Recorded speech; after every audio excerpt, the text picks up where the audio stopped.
grand chambers of the Galactic Council had never been so silent. 500 representatives from across known space sat frozen in their seats, staring at the empty human delegation pod. The chamber's massive holographic display showed a simple message. The United Earth Consortium has withdrawn from all diplomatic relations with the Galactic Council until further notice. High Counselor Vex's 4 eyes blinked in sequence, a sign of extreme distress among the Tellurian species. "This must be some kind of error," he finally said, his voice echoing through the chamber. "Contact their embassy immediately." But there was no embassy anymore. Reports were already flooding in from Council space. Human diplomats had vacated their posts simultaneously across hundreds of worlds. Their embassies stood empty, defense systems activated, and automated messages repeating the same statement. Diplomatic relations suspended indefinitely. "What prompted this?" demanded Representative Moore of the Hexa Alliance, her scaled skin flushing deep purple with agitation. "We've maintained peaceful relations with humans for over 70 standard cycles." The answer came from Admiral Dorr, who entered the chamber with a datapad clutched in his tentacle. "The mining incident at Proxima Centauri," he said grimly. "The Council's ruling yesterday." Everyone knew what he meant. A dispute over mining rights in humanity's home system had been decided against Earth's favor, granting the powerful Orvian Mining Consortium access to an asteroid belt that humans had claimed as their territory. It seemed like a minor regulatory decision at the time. "But we followed procedure," said Representative Trin of the Commerce Guild. "The humans presented their case, the Orvians presented theirs. The evidence favored the Orvians." "The evidence was manipulated," Admiral Dorr replied. "Our intelligence suggests the Orvians falsified geological surveys. The humans knew it and expected us to see through it." High Counselor Vex rose to his full height. "Are you suggesting the Council was deceived?" "I'm stating it plainly," Dorr said. "And the humans view our failure to recognize this deception as either incompetence or complicity. Either way, they've lost faith in the Council's judgment." A low murmur spread through the chamber as the implications sank in. Humanity was young, among the stars, but they'd quickly become integral to galactic commerce and defense. Their unique approach to technology, their resources, their military capabilities, all had become woven into the fabric of Council operations. "Surely this is just a protest," said Representative Lin of the Diplomatic Corps. "They'll return to negotiations once they've made their point." Admiral Dorr shook his head. "Our analysts don't think so. This isn't just about one ruling. Humans have compiled a list of 327 Council decisions over the past decade that they believe show a pattern of systematic bias against emerging species." The chamber erupted in voices, some defensive, others worried. High Counselor Vex called for order repeatedly before the noise subsided. "What are the humans doing now?" asked Representative Moore. "That's what concerns us most," replied Admiral Dorr. "They're not doing anything aggressive. They're simply withdrawing. Their merchant fleets are returning to human space. Their military vessels are maintaining defensive positions only. They're honoring existing contracts but not signing new ones." "And the Proxima Centauri belt?" asked Vex. "The Orvian ships arrived to begin mining operations 6 hours ago," said Dorr. "They found the entire asteroid belt surrounded by automated defense platforms. Not illegal under Council law, since the ownership is disputed, but enough to make mining impossible without starting a war."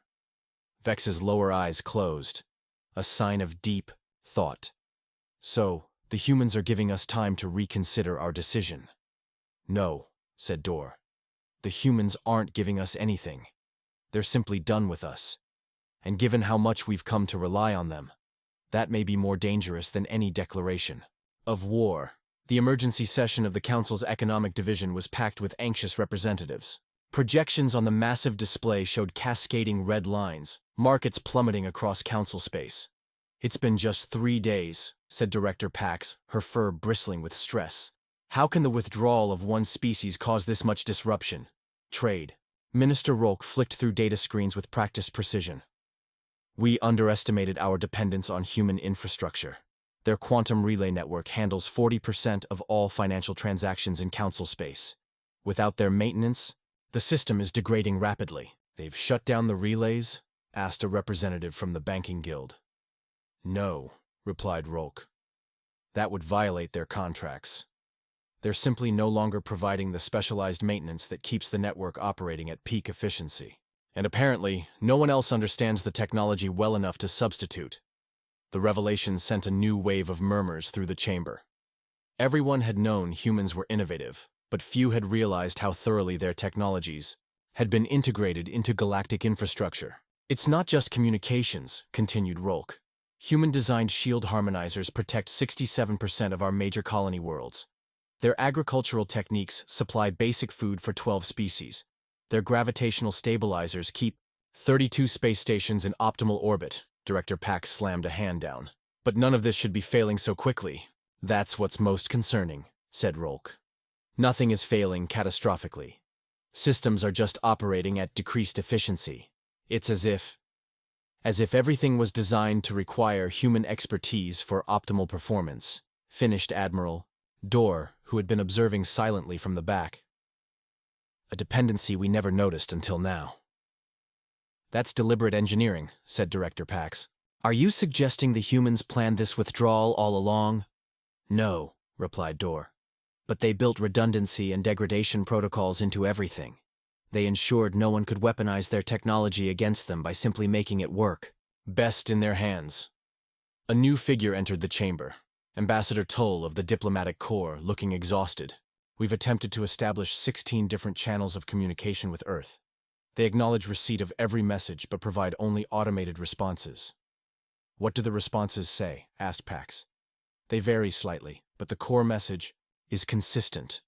The United Earth Consortium is evaluating its relationship with galactic governance structures and will resume communication when internal consultations are complete.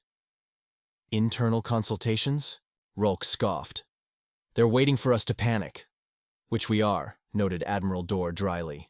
Director Pax brought up a new display. What about unofficial channels? Surely we have human contacts who will speak to us. Ambassador Toole shook his head. Individual humans throughout Council space are being polite but distant. They're continuing their daily activities, honoring personal commitments, but none will discuss diplomatic matters. It's as if they received some kind of collective instruction. That's impossible, said Rolk. Humans are notoriously independent. They can't coordinate like that. Unless, Admiral Dorr suggested. This has been their contingency plan all along. Not a hasty reaction, but a measured response they've prepared for years. The chamber fell silent as the implications sank in. The humans hadn't just walked away in anger. They'd executed a carefully orchestrated withdrawal, minimizing damage to themselves while maximizing the impact on Council operations. The Orvians, Director Pax said suddenly. They've withdrawn. Their mining claim to the Proxima Belt. Yes, confirmed Ambassador Toole. But it hasn't changed anything. The humans acknowledged the message and reiterated their previous statement. They're not negotiating. Because this isn't about the asteroids anymore, said Admiral Dorr. This is about something much bigger. And I suspect we won't understand what until they're ready to tell us. The Galactic Council's military coordination center was in high alert status, though no actual threat had materialized. General Tark paced the command floor, stopping occasionally to study the massive strategic display where human fleet movements were tracked in real time. They're consolidating, he observed, pointing to clusters of blue markers near human-controlled systems. Every ship with human registry is returning to their territory. But maintaining defensive positions only, noted Commander Jex. No aggressive movements, no weapons charging. They're just going home. The general nodded grimly. And that's precisely what worries me. In 70 years of interaction with humans, when have they ever been this quiet? The question hung in the air. Human diplomacy had always been characterized by direct communication, sometimes uncomfortably blunt by Council standards. Their silence was unnerving. The Council's joint military exercises, said Jex, pulling up a new data screen. We had 17 scheduled with human forces over the next standard cycle. All cancelled. The defense contracts? Asked General Tark. Being fulfilled to the letter. Human-manufactured weapons and defenses are still being delivered. Technical support for existing systems continues. But no new contracts are being signed, and all embedded human military advisors have been recalled. Admiral Dorr entered the command center, looking grimmer than usual. The Intelligence Division has completed its assessment. We believe the humans are preparing for something significant. War? Asked General Tark sharply. No, replied Dorr. If it were war, we'd see different patterns. They're being too careful to honor every legal commitment, too methodical in their withdrawal. This is something else. The Admiral activated a classified data channel, and a new set of images appeared on the central display. They showed massive construction projects throughout human space, enormous structures whose purpose wasn't immediately clear. What are we looking at? Asked Commander Jex. We're not entirely sure, admitted Dorr, but energy readings suggest they could be jump gate components, bigger than anything in the Council network. General Tark's eyes widened. They're building their own independent jump network? That would take decades. Unless, countered Dorr, they've had the technology ready and have just been waiting for the right moment. Our science division has analyzed what little we can see. The design principles appear fundamentally different from Council gate technology. A junior officer approached with a data tablet. General, we're detecting unusual activity at the edge of human space. Multiple ships are gathering near unexplored regions. The display shifted to show a cluster of vessels at the periphery of charted space. They weren't military in configuration, but appeared to be heavy survey and construction. Ships? An expansion effort? Suggested Commander Jex. But why now and why there? That sector has been scanned and deemed low-value generations ago. Admiral Dorr's expression darkened. Unless our scans missed something, or unless the humans know something we don't. What could they possibly? General Tark began, but was interrupted by an alert signal. All eyes turned to the main display where a new message was appearing. The first direct communication from humans since their withdrawal began. To the Galactic Council High Command. Be advised that the United Earth Consortium will be conducting deep space operations in sectors 2187 through 2194. These operations pose no threat to Council interests, but may involve energy signatures not previously recorded in Council databases. This notification is provided as a courtesy. A courtesy, repeated General Tark, his voice hollow. They're informing us, not asking permission. What kind of energy signatures? Demanded Commander Jex. What are they planning? Admiral Dorr stared at the screen, his military training barely containing his unease. I think, he said slowly, we're about to find out why humans have been so patient with the Council all these years, and I suspect we're not going to like the answer. The Science Academy's Grand Forum hadn't been used for an emergency session in over a century. Now, the circular chamber was filled to capacity as the Council's top scientific minds gathered to discuss the unprecedented readings coming from human space. The energy signatures are unlike anything in our records, said Chief Researcher Mila, manipulating the holographic display to show wave patterns that twisted in impossible configurations. They appear to violate several laws of physics as we understand them. Impossible, declared Elder Scientist Jor. His ancient face creased with concern. No known civilization has technology that could produce such readings. The humans do, countered Mila.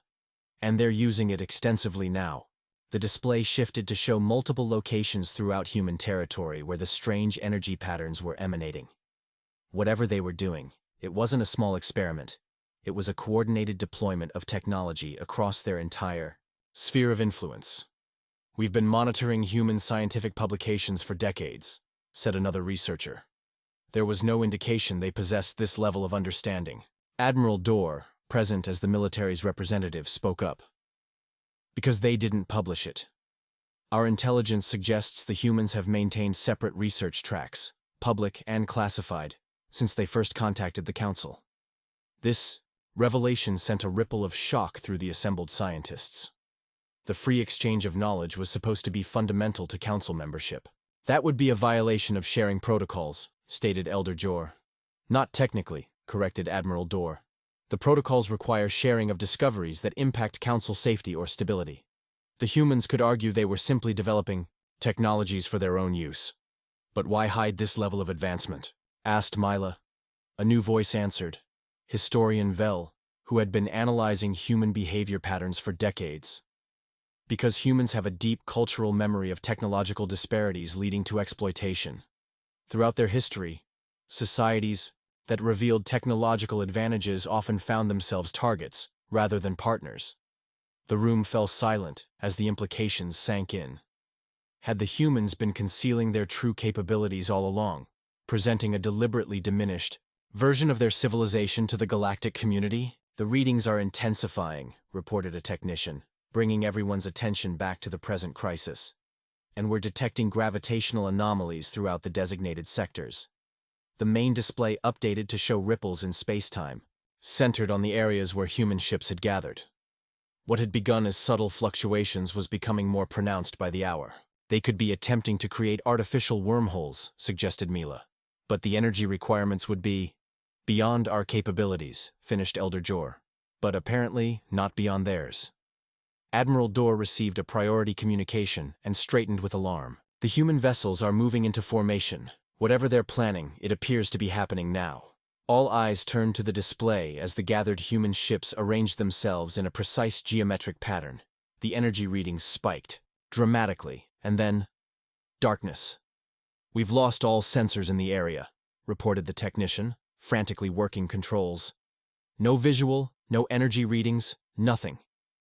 What happened? Demanded Elder Jor. Unknown, replied the technician. It's as if that section of space simply disappeared from our instruments. Admiral Dor's communicator chimed with a new message. He read it and looked up with an expression of disbelief. The humans have issued another statement. The United Earth Consortium has successfully established contact with the Transcendent Alliance, a multi-species civilization existing primarily in adjacent dimensional spaces. Initial diplomatic protocols have been established. The consortium will provide further information once these protocols are fully implemented. The chamber erupted in voices, some skeptical, others alarmed. Chief Researcher Mila had to shout to be heard. Adjacent dimensional spaces? That's theoretical physics? No one has ever— The humans have, interrupted Admiral Dor, and they've apparently been keeping it to themselves until now. Historian Vell nodded slowly. Which means their withdrawal from the council wasn't just a protest. It was preparation. Preparation. For what? Asked Elder Jor. For making contact with an entirely new civilization, replied Vell. One that exists outside our understanding of reality. And apparently, outside our jurisdiction. The High Council chamber was in chaos. The 500 representatives were no longer maintaining the decorum befitting galactic governance. They were shouting, arguing, some even physically confronting one another. "Order!" bellowed High Counselor Vex, his amplified voice finally cutting through the din. "We will address this crisis with the dignity expected of this body." The chamber quieted reluctantly, tension still thick in the air. "What we know is limited," Vex continued. "The humans have claimed contact with a civilization existing in what they call adjacent dimensional spaces. Whether this transcendent alliance truly exists or is a human fabrication is unclear." "It exists," said Admiral Dor, stepping forward. "Our science division has analyzed the data.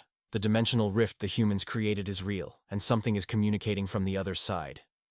This announcement sent a new wave of murmurs through the chamber. "Then why have these beings never contacted us before?" demanded Representative Moore. "According to the limited information the humans have shared," replied Admiral Dor, "the Transcendent Alliance has been aware of our civilization for millennia, but lacked the specific interface technology needed to communicate across dimensional boundaries." "Technology that humans somehow developed?" asked Representative Trin skeptically. "Not developed," corrected a new voice. All heads turned to see Director Lom of the Historical Archives, who rarely spoke in council sessions. "Rediscovered. My team has been reviewing ancient records since this crisis began. There are references to similar contact over 50,000 years ago, during the time of the precursor civilizations." The chamber fell silent. The precursors were semi-mythical to most council species, advanced civilizations that had vanished long before any current species achieved space travel. "Are you suggesting," asked High Counselor Vex slowly, "that humans have somehow gained access to precursor technology?" "Not exactly," replied Director Loam. "Rather, it appears humans independently developed similar theoretical frameworks that allowed them to recognize precursor artifacts when they encountered them." Ambassador Tull stepped forward. "This aligns with something we've observed about humans. Their scientific development doesn't follow the linear progression most species exhibit. They make intuitive leaps, connections between seemingly unrelated fields. Which is why, added Admiral Dorr, they may have recognized something in that worthless sector of space that our surveys missed for generations. Something precursor in origin. High Counselor Vex's 4 eyes blinked in sequence again. This still doesn't explain their diplomatic withdrawal. If they made this monumental discovery, why not share it with the Council? A small sound drew everyone's attention to the back of the chamber, where a human stood quietly by the entrance. Not a diplomat or official, but Dr. Marcus, a xenoanthropology professor who had taught at the Council Academy for decades. He'd been so integrated into Council society that many had forgotten he was human. "I can answer that," Marcus said calmly, his voice carrying through the suddenly silent chamber. "May I speak, High Counselor?" Vex nodded, too surprised by the human's presence to do otherwise. "Humanity withdrew because of a pattern we observed over 70 years, Marcus explained. A pattern that culminated in the Proxima Centauri decision. The Council consistently prioritizes established powers over emerging ones, stability over innovation, the known over the unknown. That's the foundation of galactic peace," protested Representative Trin. "It's also stagnation," countered Marcus. "When we discovered the precursor signal, we knew bringing it to the Council would result in years of committee reviews, risk assessments, and ultimately conservative decisions. The Transcendent Alliance had been trying to reach our dimension for millennium. They couldn't wait for your bureaucracy. So humans unilaterally decided to establish first contact with an unknown civilization," demanded Vex. "The potential dangers were assessed by our best minds," interrupted Marcus. "And we judge the potential benefits worth the risk. The Transcendent Alliance has already shared technological concepts that will revolutionize energy production, medical science, and faster-than-light travel. Benefits for humans," noted Representative Moore bitterly. Dr. Marcus smiled slightly. "For now. But humans have always been willing to share, with partners who respect us as equals. The question isn't whether we'll rejoin the galactic community. The question is whether the Council is willing to change enough to make that worthwhile." One standard month after the human revelation, the first official delegation from the Transcendent Alliance arrived at Council space. Their appearance alone caused a sensation. Beings of shifting luminescence that seemed to exist partially in another state of reality, their forms flowing and reshaping as they moved. The Council had hastily prepared a special chamber for the meeting, one that could accommodate the Alliance representatives' unique physical properties. High Counselor Vex led a carefully selected greeting committee, all thoroughly briefed on the limited information humans had provided about Alliance communication protocols. "We welcome you to Council space," Vex began formally, using the translation device humans had provided. "We are honored by your presence." The Alliance representative, who had given the name Lux, shimmered in response. The translation came through in a harmonious tone. "We acknowledge your greeting. For many cycles, we have observed your dimension with interest, unable to bridge the gap between our realities. Until the humans provided the means," noted Representative Moore, unable to keep a hint of bitterness from her voice. "The humans recognized patterns we had embedded in quantum fluctuations," Lux replied. "Patterns your species had observed but dismissed as random noise. Humans have a particular talent for finding meaning in what others consider chaos." Admiral Dorr, present as military representative, leaned forward. "May I ask why your alliance sought contact with our dimension? What do you hope to gain from this relationship?" The alliance being's luminescence pulsed in what might have been amusement. A direct question. "The humans said your military minds would be first to seek true understanding." Lux's form shifted before continuing. "We seek exchange of knowledge, perspective, art, and understanding. Our civilizations developed in different dimensional parameters, leading to entirely different technological and philosophical trajectories." "And what have you exchanged with the humans already?" asked High Counselor Vex. "Energy manipulation concepts that will solve their resource limitations, medical applications that will extend their lifespan significantly, and navigational principles that will allow them to traverse space more efficiently than your current methods."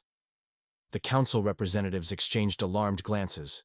These advancements would dramatically shift the balance of power in the galaxy. And what did humans offer in return?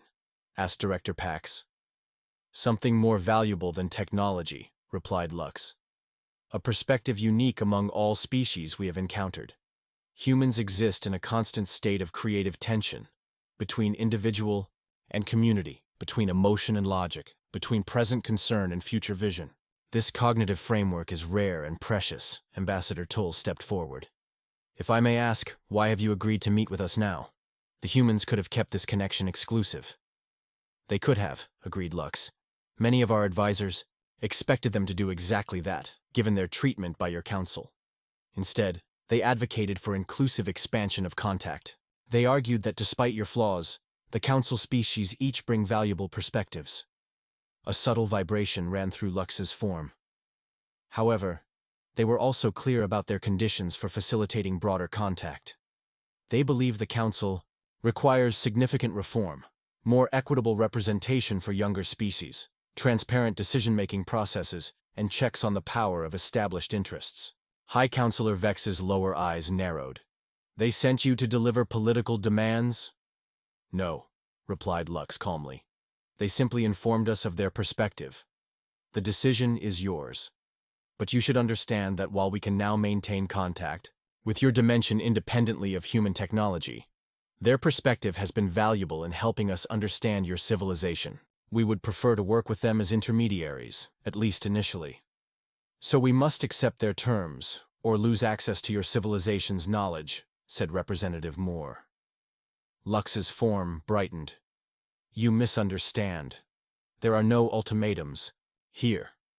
But relationships function best when all parties feel valued. The humans do not currently feel valued by your council. This seems like a situation worth addressing, regardless of our presence. Admiral Dorr couldn't suppress a small smile. They haven't changed at all, he murmured. Even with access to an advanced interdimensional civilization, humans are still focusing on fairness. It is their most defining characteristic, agreed Lux. And what makes them such valuable partners? 6 standard months after first contact with the Transcendent Alliance, the reformed Galactic Council convened its inaugural session. The chamber itself had been redesigned, no longer arranged in concentric circles that placed ancient species at the center, but in a pattern that gave equal prominence to all representatives. High Counselor Vex, who had survived the restructuring, vote by embracing the reforms, opened the session with unprecedented words. We gather as equals to address our collective future. The statement would have been considered dangerously radical just months earlier. Now, it received universal approval, and for a position of honor, but not dominance, sat the human delegation, returned to council space after their calculated withdrawal. Ambassador Reed, their chief representative, maintained a carefully neutral expression, though those who knew humans well could detect satisfaction in her posture. Beside the human section, a special chamber housed 3 representatives from the Transcendent Alliance, their luminescent forms shifting gently as they observed the proceedings. Their presence had catalyzed the most rapid period of scientific and cultural exchange in known galactic history. Our first agenda item, announced Vex, is the ratification of the new Charter of Species Rights, ensuring autonomous development paths for all civilizations while maintaining necessary coordination on matters affecting multiple worlds. The Charter had been largely drafted by a coalition of younger species, with human legal experts providing framework suggestions based on their centuries of experience with balancing unity and diversity. It guaranteed what humans had termed self-determination, while preserving the collective security that had been the Council's original purpose. As the voting began, now conducted simultaneously rather than in order of species age, Admiral Dorr approached Ambassador Reed. A remarkable transformation, he commented quietly. 6 months ago, many believed the Council was on the verge of collapse, Reed nodded. Systems resist change until they have no choice. We simply created that moment of choice. By finding interdimensional aliens? Docker asked with a hint of dry humor. By demonstrating alternatives, corrected Reed. The Alliance was a catalyst, but the reforms were already necessary. You'd built a system that worked perfectly for maintaining the status quo, but terribly for adapting to new realities. Doctor glanced at the Alliance representatives. Some still believe you planned everything, The withdrawal, the discovery, even the timing of the Proxima dispute. Reed smiled enigmatically. Humans aren't that coordinated. We simply recognized an opportunity when it presented itself, and were prepared to act decisively. And now? Asked Dorr. With the reforms you wanted implemented, what comes next for humanity? Partnership, replied Reed simply. Equal partnership in building something better than what came before. The Alliance has shown us possibilities beyond what either of our civilizations imagined alone. The voting concluded, and the charter passed with overwhelming support. Even species that had initially resisted the reforms had come to recognize that access to Alliance knowledge required embracing a more equitable framework. As the session moved to technological exchange protocols, Ambassador Reed leaned toward Dorr. You know what's most interesting about the Alliance? They told us they've attempted contact with 12 different dimensional nexus points over their history. We're the only ones who recognized their signals and responded. What made humans different? Asked Dorr. We never stopped looking for the impossible, said Reed. Even after joining the Council, even after being told repeatedly to accept established knowledge, some of us kept searching for patterns others had dismissed. High Counselor Vex called for attention as a new proposal was brought forward. HFY Joint Human Alliance project to establish permanent dimensional transit points throughout Council space, allowing regular exchange between the civilizations. A year ago, this would have been considered dangerous radical technology, murmured Dorr. Now it's being fast-tracked for implementation. Reed nodded. Because now everyone understands what humans have always known. The greatest risk isn't in exploring the unknown. It's in becoming so comfortable with the known that you stop looking beyond it.